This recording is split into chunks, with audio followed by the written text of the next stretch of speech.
नमस्कार, आप देख रहे हैं एबीसी इंडिया। मैं अमित भोबिया। दोस्तों, आज हम बात करेंगे कॉन्ट्रैक्ट फार्मिंग में होने वाले धोखे से कैसे बचें। सबसे पहले मैं आपको बताऊंगा कॉन्ट्रैक्ट किस भाषा में करें। फिर हम बात करेंगे कॉन्ट्रैक्ट करने का सही समय क्या है। फिर हम बात करेंगे शर्तें क्या और कैसे लिखें। फिर आपको बताऊंगा कि धोखेबाज कंपनी की पहचान कैसे करें। और उसके बाद में मैं आपको कुछ विशेष जानकारियां दूंगा, वो विशेष जानकारियां जो आपके लिए बहुत जरूरी हैं अगर आप एक किसान हैं तो। चाहे आप कॉन्ट्रैक्ट वाली खेती करते हैं और चाहे बिना कॉन्ट्रैक्ट वाली खेती करते हैं, तो वो विशेष जानकारियां जरूर सुनिएगा। तो दोस्तों, चैनल को सब्सक्राइब कर लीजिए, लाल बटन को दबा लीजिए, बेल आइकन को दबा लीजिए और ऑल पर क्लिक कर दीजिए। अब शुरू करते हैं कॉन्ट्रैक्ट फार्मिंग के बारे में संपूर्ण ज्ञान देने वाली ये वीडियो। तो दोस्तों, बात करते हैं कॉन्ट्रैक्ट किस भाषा में करें। तो आपको बता दूं, जो भाषा आपको समझ आती है, चाहे वो अंग्रेजी है, हिंदी है, मराठी है, गुजराती है, पंजाबी है, जो भाषा आपको समझ आए उसी भाषा में करें। यानी कि जो भाषा आप लिख सकते हो, बोल सकते हो, उसी भाषा में आप कॉन्ट्रैक्ट करें।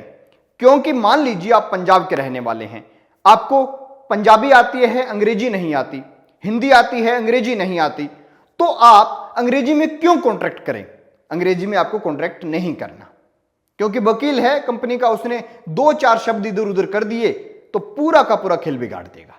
इसीलिए जो भाषा आती हो उसी के अंदर कॉन्ट्रैक्ट करें और प्रॉपर आपकी जो कोर्ट लगती है उसके अंदर जाकर नोटरी से अटेस्टेड करवाकर अच्छे से कॉन्ट्रैक्ट करें। तो दोस्तों, बात करते हैं कॉन्ट्रैक्ट करने का सही समय क्या है। यह समय समझने के लिए आप एक किसान पर बीती हुई कहानी सुन लीजिए। एक किसान हैं, उन्होंने खरगोश पालन का काम शुरू किया। कंपनी से उन्होंने यह बातचीत कर ली कि भाई आप हमें खरगोश दीजिए, जो खरगोश के बच्चे होंगे मैं उन्हें बड़े करूंगा और जब वो लगभग 1.5 kg के हो जाएंगे तब मैं आपको दे दूंगा। कंपनी ने कहा ठीक है, आप जब हमें दे देंगे तो हम आपको 500 रुपए किलो के हिसाब से खरीद लेंगे। किसान बड़ा खुश। किसान ने कंपनी को पैसे दिए, ये लीजिए पिंजरा, खरगोश, फीड, ये सब मुझे भेज दीजिए। कंपनी ने पैसे लिए, पिंजरा, खरगोश, फीड उसे सब भेज दिया। अब किसान ने उसे कॉन्ट्रैक्ट किया।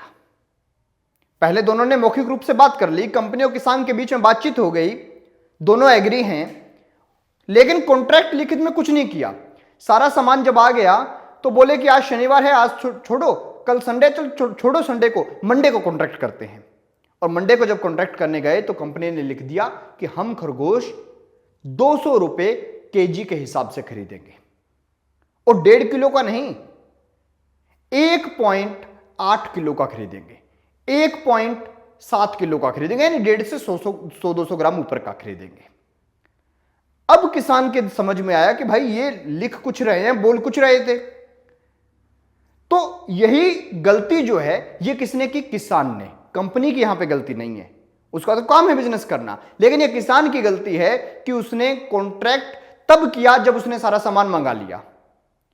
आपको क्या करना है, यही समय डिसाइड करना है कि जब भी आप किसी कंपनी से कॉन्ट्रैक्ट करें उससे 1-1.5 महीना पहले, यानी कि अगर सामान आपने मंगा लिया, आपने खरगोश मंगा लिया, सब कुछ मंगा लिया, उससे 1-1.5 महीना पहले ही आप कॉन्ट्रैक्ट कर लीजिए। ना आपने उसे कुछ देना, ना उसने आपको कुछ देना, पहले कॉन्ट्रैक्ट, उसके बाद लेना देना शुरू।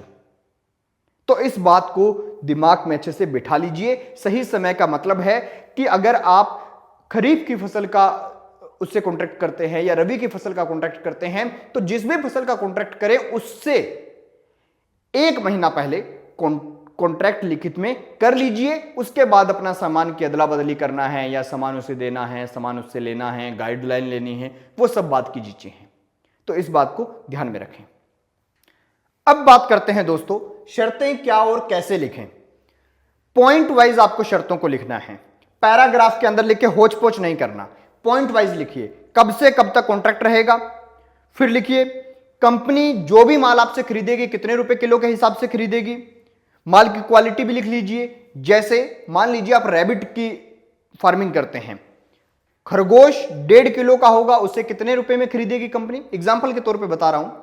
800 ग्राम का होगा, उसे कितने रुपए किलो के हिसाब से खरीदेगी कंपनी। उसी के साथ साथ यह बात जरूर लिख लेना कि जो भी माल कंपनी लेगी, किसान उसका पैसा नगद लेगा। मेरे खाते में ट्रांसफर कराना है तो अभी करवाइए, उसके बाद मेरे फार्म से आप वो माल लेके जाइए। पहले ऐसा नहीं है कि माल ले गए और पैसे बाद में आ रहे हैं, ऐसा नहीं करना। और पूरा स्पष्ट तरीके से आपको लिखना है, क्या कंपनी आपके साथ किसी भी प्रकार का, चाहे एनिमल के मामले में करती है या फिर आपके पास वर्ड्स के मामले में करती है या फिर आपके पास फार्मिंग के, एग्रीकल्चर मतलब कोई दाल की खेती करवाती है, हल्दी की करवाती है, तो साफ कर लीजिएगा कि जो भी कंसल्टेंट कंपनी की ओर से हर हफ्ते हमारे यहां पर आएगा या डॉक्टर जो भी आएगा, उसके पास किस लेवल की डिग्री होगी। कहीं कंपनी आपको मेरे जैसा 12 पढ़ा हुआ आदमी भेज दे कि देखो उसको ज्ञान ही नहीं है, ऐसा नहीं होना चाहिए। डिग्री भी उसकी लिख लेना। तो इस तरह से आपको कॉन्ट्रैक्ट करना है। और बाकी रही बात मेरी, तो 12 पढ़ा नहीं हूं, एमएमसी कर लिया मैंने, आगे पीएचडी का काम अभी जारी है। अब बात करते हैं दोस्तों, धोखेबाज कंपनी की पहचान कैसे करें।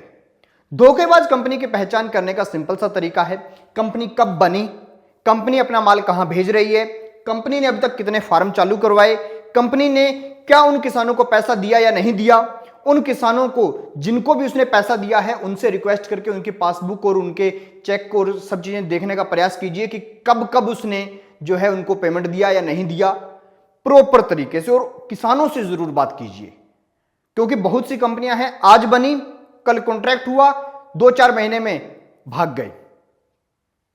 खरगोश वाली कंपनियों ने लगभग यही काम किया, खरगोश खरीदे, 10 खरगोश खरीद लिए, पिंजरों में बंद कर करके एक एक आदमी को दे दिए, कह रहे कि ये 1 यूनिट है, 30,000 रुपए की 1 यूनिट है। किसान ने रख लिए, उसने पाल लिए, उसके यहां पे तो वो 10 से 100 हो गए, लेकिन कंपनी भाग गई, उसने खरीदे नहीं।